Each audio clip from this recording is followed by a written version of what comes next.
Hello and welcome. It's time for episode 9 of the Magnus Protocol, Rolling With It. But before we get into episode 9, just real quick, on episode 8, that was probably the stranger. A lot of y'all are probably right.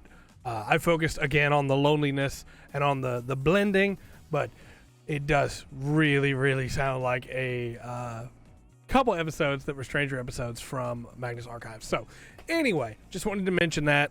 As always, I hyper-focused this time. So please don't be afraid. I'm not upset. Please don't be afraid to let me know if you find a connection that I missed.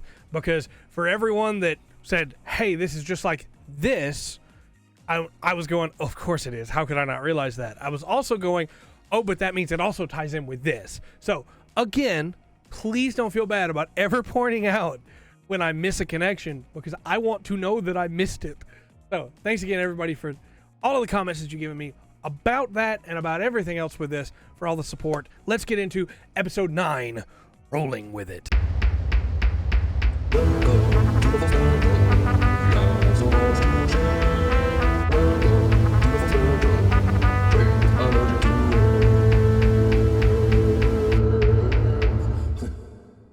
So, a couple quick things that we need to grab a hold to. Again, I am going to try and get these episodes out earlier on Thursdays, and if you are somebody that follows Rusty Quill on Patreon and you get to listen to the episode early, I'm going to try and get them out as soon as possible on Tuesday or Wednesday, unlisted in the playlist, so that you can check them out and you can share your thoughts, because I know you're probably buzzing to talk about it as well. But I don't want to publish them live until after the episode releases on YouTube, because I want people to not get spoiled, for one, and also because I don't want to take away from what they're doing on the Patreon, obviously.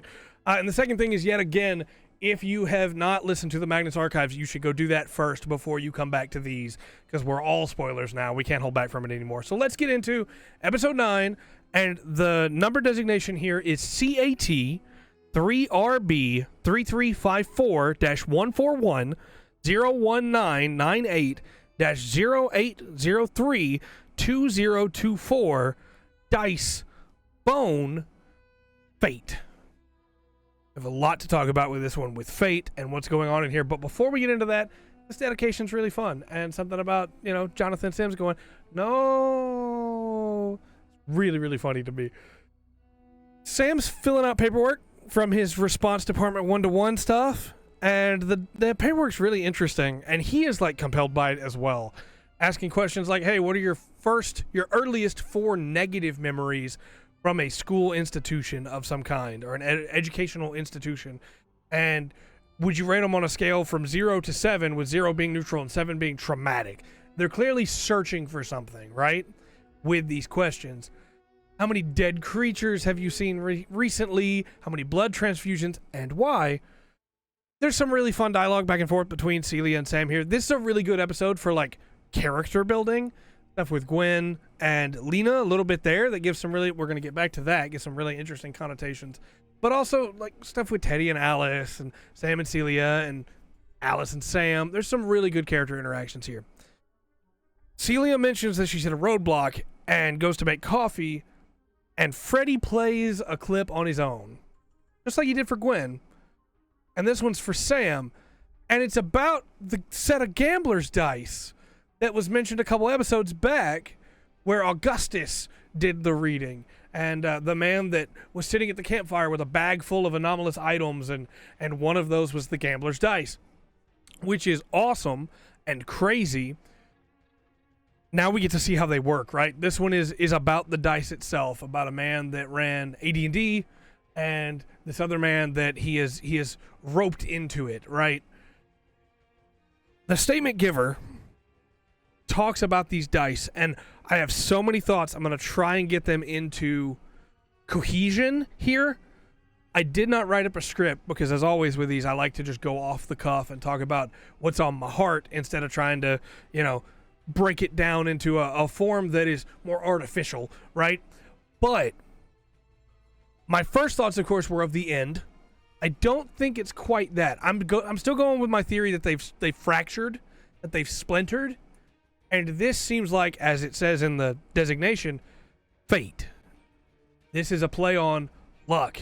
And I mentioned that before with the man that had the campfire, that it seemed like he was working with fortune, right? He kept mentioning fortune. He had something there that he'd killed, but it didn't seem like he really wanted to eat it because it had been charred. So it was either like the hunt or something more. And I mentioned that it could be fortune.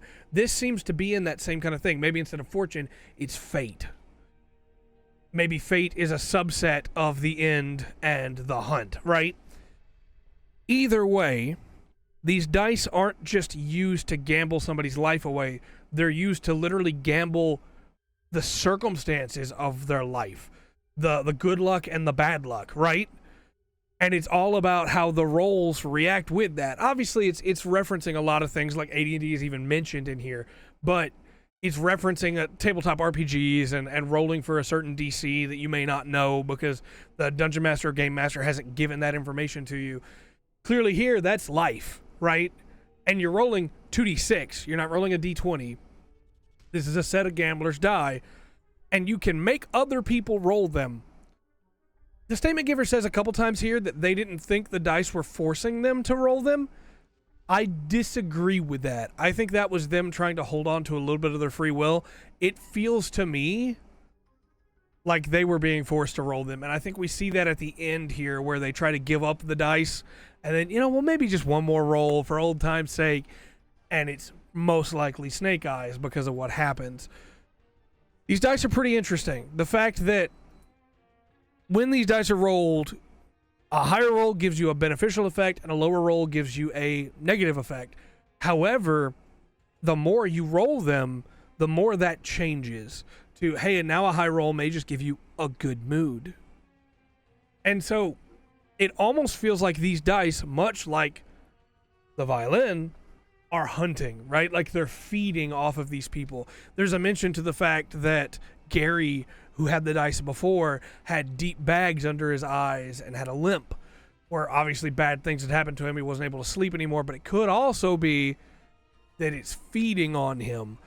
We see here that the statement giver winds up going to get a brand new outfit and winds up enjoying forcing other people to roll, which again, I feel like is the will of the dice. There's a lot of talk about superstition here, and there's, again, a lot of great references for people that play TTRPGs. I am in a Pathfinder campaign right now. I have run D&D for many years, stopped playing it after all the Pinkerton stuff with Wizards, but I really, really love TTRPGs. Played Shadowrun, love Mouse Guard. I own the books for that. And there's a lot of great systems out there, and almost all of them, a higher roll will result in a better outcome and a lower roll will result in a worse outcome. But the fact that these dice are alive, the fact that these dice aren't true random, they instead force situations of, you get enough good rolls, you're going to get a bad one, which feeds into the superstitions that TTRPG players already have with their dice.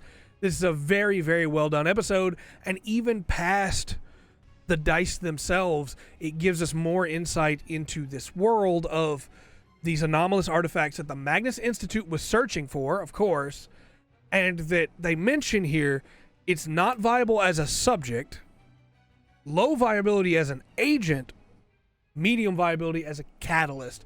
And that catalyst would be for one of the fears or possibly for a ritual to try and bring them into the world. I want to know so badly now if my theory is right and the fears are fractured and this is fortune, this is fate, this is luck, right? We're not going to find out for a while, I'm sure, but this only makes me more sure that something is going on there. It is a little chilling when at the end you hear the statement giver say, well, maybe just one more roll for old time's sake. And then it says, transcript ends as statement giver is declared dead. And we get that really gruesome section there about Gary rolling boxcars or Snake Eyes, when the statement giver rolls boxcars and finds Gary at a cafe. It's clear the dice are vindictive. I tried to say vice or vindictive. The dice are vindictive at anyone who tries to give them up. So, wonderful little episode just in and among that, right? But then we get into the character stuff of Gwen being given her first job. Go see a Nigel Dickerson, who apparently was a big TV presence Now, normally in the Magnus Protocol, whenever somebody's mentioned, I can find some real-world reference to them, and we saw that even with the Instagram artist, the tattoo artist, that was in episode 2. But in this case, the only Nigel Dickerson I could find was an artist who admittedly makes really great art, and I'll link his stuff in the description because I do think really, really good, actually.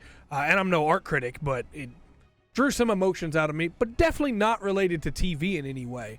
So this could be a diversion from our timeline. There's been a lot of those, but most of the stuff we've been able to track down, right? Or it could be that this is somebody created just for the Magnus Protocol, and they're going to be a recurring character.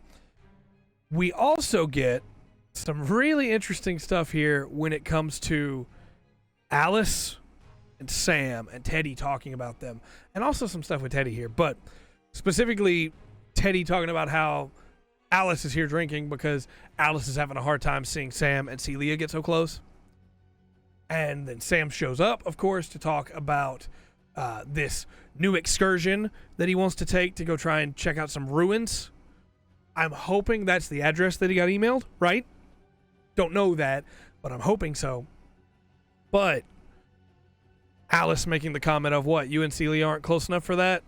You're not at that stage? And Sam's like, yeah, no, we can't really do that. Alice's comment is more of like, why not take her? But there's a little bit of heat in there. And then Alice says, well, are we? And Sam says, we used to be. And it's really, really nice. I like it.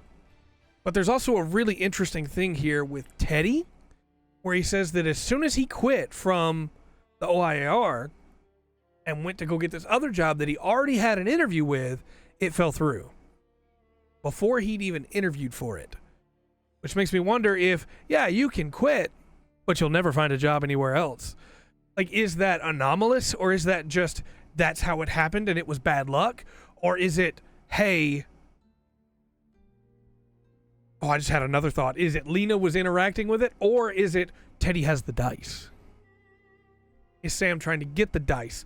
Did Chester give Sam that so that he would be more interested in going out to check the address that someone named John sent him in an email?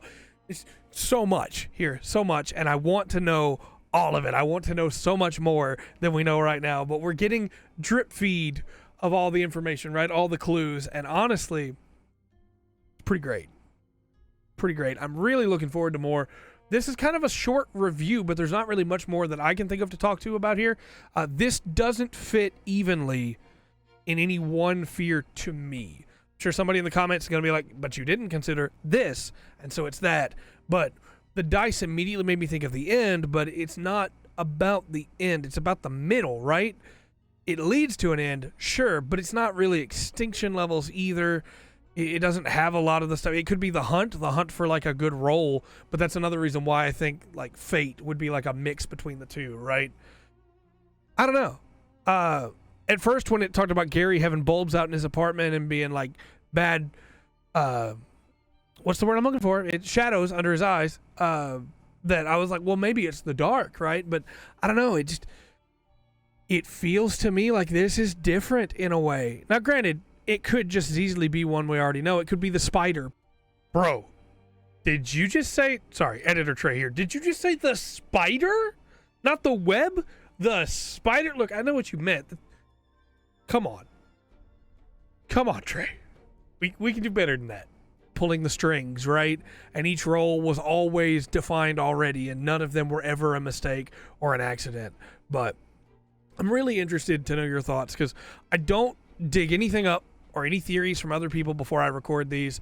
I always like to talk about them straight, which is my opinion, because again, I don't want to take anybody else's opinion and present it as my own. I don't think that's right. I don't think that's fair. But after this, I will go look at some discussion and see what people think, specifically on the Patreon. So let me know your thoughts. And until next time, I've been Trey. This has been The Full Spectrum. And remember to always enjoy the full spectrum that the Magnus Protocol has to offer.